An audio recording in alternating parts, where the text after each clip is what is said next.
pinunta natin dito ang saksihan po ang pagtanggap ng lalaki sa kanyang obligasyon bilang asawa ni babae.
Bismillahirrahmanirrahim. Ikinakasal kita sa aking mahal na anak na si Anor Abdullah Magkakina, alinsunod sa batas ng Islam.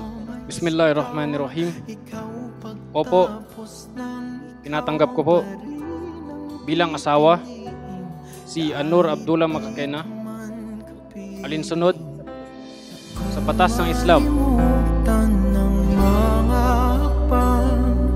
Yakap mo lang ang magpapalala kung paano ang puso lumayo sa tukso habang tinatanaw ang daan ko patungo sa'yo. At kung malimutan ang mga hakbang, yakap mo lang ang magpapalala. Ating sinaksihan. Remember, sinaksihan, ibig sabihin, past tense na ang naganap o pagkaraos ng kasal ngayong hapon.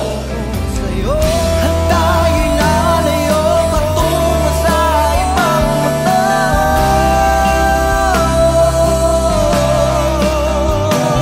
Sa'yo, tayo'y lalayo patungo sa ibang mundo. Lahat tayo ay mayroong nakaatang na obligasyon. At sa bawat obligasyon na nakaatang sa atin, ito yung pananagutan natin sa Allah subhanahu wa ta'ala. Bago mo pa nakilala si babae, nandiyan ang kanyang mga magulang, mga kamag-anak, mga taong nagpapahal sa kanya. At mula sa mga oras na ito, naka-focus yung kanilang attention sa iyo bilang paghahangad at pag-asa at panalangin na rin na mamahalin mo si babae sa abot ng iyong makakaya. At kung malimutan ang mga hakbang, yakap mo lang ang magpapaalala kung paano ang puso lumayo sa tukso habang tinatanaw ang daan ko patungo sa'yo. At nalimutan na ang dating pagsilang, isang sayaw lang ika'y patungo sa'yo. At nalimutan na ang dating pagsilang, isang sayaw lang ika'y ikaw ang nag-iisang palatandaan ng paas sa bawat padyak ng pusong ayaw mawala. Patuloy lang na habang kahit di ko man